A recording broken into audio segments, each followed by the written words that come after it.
Bonjour, écoutez, je vous rejoins pour notre rendez-vous journalier et aujourd'hui je voudrais un petit peu commenter le communiqué de presse que l'AFSCA et Sciences à nous ont fait le 15 mai concernant donc le petit chaton Lee. Donc pour rappel, ce petit chaton qui est venu du Pérou, qui n'a pas respecté, étant donné le rapatriement précoce de sa maîtresse, les normes en matière de temps entre la vaccin, la quarantaine et son séjour sur le sol belge. Donc voilà. Le communiqué de presse de l'AFSCA commence de la façon suivante: la Belgique doit rester exempte de rage.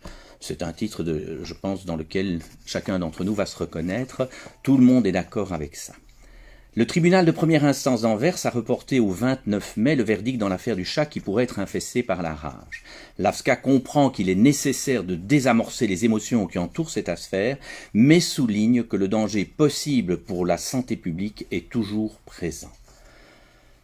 Le danger possible, évidemment, les dangers sont toujours possibles. La médecine n'est pas quelque chose d'exact et des dangers potentiels, le risque zéro en médecine n'existe pas.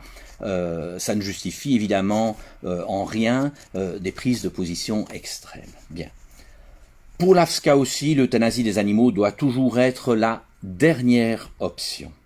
C'est pour cela que la propriétaire a été clairement informée avant son départ que le chat n'était pas autorisé à être informé en Belgique. Donc ça, c'est quand même quelque chose d'important.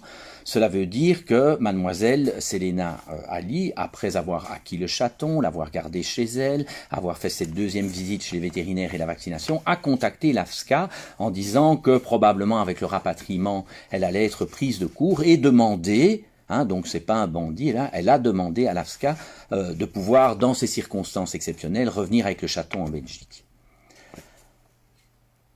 Elle a elle-même pris la responsabilité de le faire tout en étant consciente des conséquences. Donc ça, je trouve, ça dérape déjà un tout petit peu parce que ça voudrait dire, voilà, on lui a dit non, elle le fait quand même, voilà, elle est punie et nous avons décidé que dans ces cas-là, comme elle n'avait pas obéi, on prendrait la sanction la plus élevée, c'est-à-dire l'euthanasie. Dans ces circonstances, et dans les circonstances actuelles, l'euthanasie est la seule option pour nous, même si nous le regrettons, déclare Philippe Houdard, responsable de la prévention et de la sensibilisation et vétérinaire, évidemment, au niveau de l'AFSCA. Donc, de nouveau, à ce niveau-là, je suis désolé de contredire mon confrère, nous sommes très nombreux à ne pas être parmi les vétérinaires d'accord avec le fait que ce soit la seule option. Donc il y a trois options, je vous le rappelle: le retour du chat au Pérou, la mise en quarantaine de ce chat s'il y a des conditions raisonnables pour le faire, et l'euthanasie vraiment en dernier recours. Alors concernant la position de ces vétérinaires, bon, en ce qui me concerne, donc effectivement, j'ai pris position dans ce dossier. Bon, pour rappel simplement, j'ai créé à l'origine le département de diagnostic des maladies virales au sein du service de virologie de la faculté de médecine vétérinaire il y a déjà pas mal de temps. Donc j'ai un certain recul aussi, puisque je suis vétérinaire depuis plus de 40 ans et j'ai des compétences en biologie clinique. Mais si on m'oublie moi, tout simplement, j'ai demandé à un très bon ami qui est Bernard Brochet et qui était lui-même responsable de l'unité rage au sein de Sciences à nous, ça a été monsieur Rage pendant 40 ans à peu près, qui à la lecture du dossier en est arrivé aux conclusions suivantes. La décision d'euthanasier l'animal m'apparaît trop radicale et démesurée au vu que le chat a été vacciné avant son introduction dans l'Union européenne, a été confiné depuis son acquisition par sa propriétaire, n'a présenté aucun signe clinique jusqu'à ce jour, est actuellement très bien protégé contre la rage avec un titre d'anticorps de 10 unités, ce qui est donc 20 fois supérieur au taux normalement protecteur.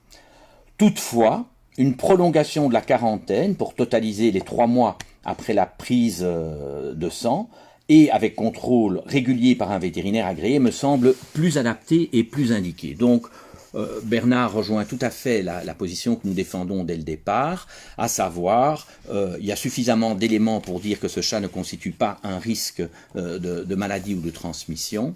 Et pour le reste, l'AFSCA pourrait prendre les dispositions pour mettre en place une quarantaine. Le fait de, non pas euthanasier, mais tuer ce chaton étant évidemment quelque chose qui est totalement évitable. Ensuite, les responsables de l'AFSCA développent toute une série d'arguments dans lesquels, effectivement, ils présentent ce qu'est la rage, une maladie mortelle, une maladie contagieuse, une maladie sournoise, une maladie qui a plein d'interrogations. Ce n'est pas parce qu'un animal est vacciné que nécessairement il va être protégé si le vaccin a eu lieu après la date d'exposition, même si dans la très grande majorité des cas, la symptomatologie et la mort se déclarent dans le mois, on a des cas exceptionnels. Voilà, toute une série de choses qui, quelque part, sont fort anxiogènes pour le public. Je n'aurai qu'une seule réponse à apporter à ces arguments-là.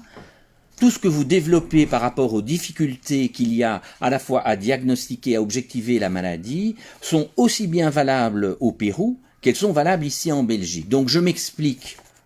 Si vous continuez à avoir peur parce que ce chat sort du cadre de la vaccination, du contrôle d'anticorps et de 3 mois de quarantaine, ben, c'est la même chose au Pérou ou en Belgique. Je dis, si ce petit chat avait respecté tout ça au Pérou et qu'il venait, tous les arguments que vous développez là, effectivement, sont les mêmes. Hein, il aurait très bien pu, il aurait, et s'il y a tous ceci ensemble et qu'il avait commencé à mordre, eh bien, effectivement, il aurait. Donc, beaucoup de suppositions, et je pense qu'à ce niveau-là, l'AFSCA doit être claire. Soit on applique les règlements de l'Union européenne et on prend les mesures qui nous semblent les plus raisonnables, soit on a tellement peur de ce virus, mais à ce moment-là, il faut fermer définitivement les frontières européennes à tous les animaux qui viennent de pays où il y a la rage, et à ce moment-là, on sera clair entre le message donné et les faits recherchés. Hein. Donc ça, c'est, il me semble, quelque chose de très très important. Alors, maintenant, l'AFSCA termine en disant qu'en 2007-2008, il y a eu des cas d'animaux qui avaient été importés sans contrôle et qui, heureusement, à cause de la vigilance, mais enfin c'est le rôle de cet organisme quand même d'être vigilant et de prendre les mesures à ce niveau-là, auraient pu provoquer une catastrophe en Belgique. Bon, donc la situation est tout à fait différente. C'était des gens qui n'ont fait attention à rien, qui n'ont pas pris les mesures là-bas, qui n'ont pas prévenu là. Ici, on a quand même une jeune fille qui avait pris un maximum de mesures avant son départ, qui avait prévenu l'AFSCA en lui demandant et qui aurait pu à ce moment-là continuer sa quarantaine ici, si on garde vraiment dans l'esprit que ça s'est passé dans des périodes tout à fait particulières et liées au rapatriement des Belges au Pérou. Bien. Alors, je voudrais juste rappeler par rapport à cet agenda, hein, que ce chaton n'a jamais eu de symptômes depuis qu'il est surveillé, donc dans ce cat club où il a été présenté en primo-vaccination le 10 février. Hein, donc là, à partir du 10 février et jusqu'au 29 du 5, ça fait 130 jours, on est déjà à 4 mois. Ce chaton n'a jamais eu de symptômes depuis sa vaccination rage qui a été faite dès son acquisition par mademoiselle Selena Annie, et cela jusqu'au 29 du 5, ça fait de nouveau 66 jours, ça fait 2 mois. Ce chaton n'a jamais eu de symptômes depuis qu'il est en Belgique, malgré 2 visites vétérinaires qui peuvent l'attester, hein, 31 jours pour la première, 10 jours pour la mienne. Je voudrais également rappeler que d'autres pays, par exemple comme les États-Unis, en cas de contact avec le virus ou de morsure ou quoi qu'est-ce, prévoient une période de 10 jours de quarantaine. Donc quand on voit un petit peu tout ce qui a été mis en place, je pense effectivement que la décision prise actuellement de façon totalement unilatérale et sans écouter l'avis d'experts, je veux dire, qui ne sont pas liés à l'AFSCA, est vraiment une décision totalement excessive, quoi. Donc, je sais que le rôle de l'AFSCA est très difficile, ils sont garants de la santé des Belges, ils doivent prendre les mesures efficaces et s'il y a le moins de problèmes, eux en sont responsables, mais ici, il y a tellement d'éléments pour dire qu'on est à l'abri de tout problème, qu'effectivement, il ne s'agit pas d'une question d'euthanasie, il s'agit vraiment de la question de tuer ce chaton et d'un bras de fer qui est en train de se faire. Vous ne nous avez pas écoutés, eh bien on va vous punir avec la sanction la plus importante. Il y a des alternatives, la quarantaine en est une, et ce chaton n'est pas un risque pour la population belge. Voilà, j'espère qu'on se retrouvera demain, et bon dimanche à tous.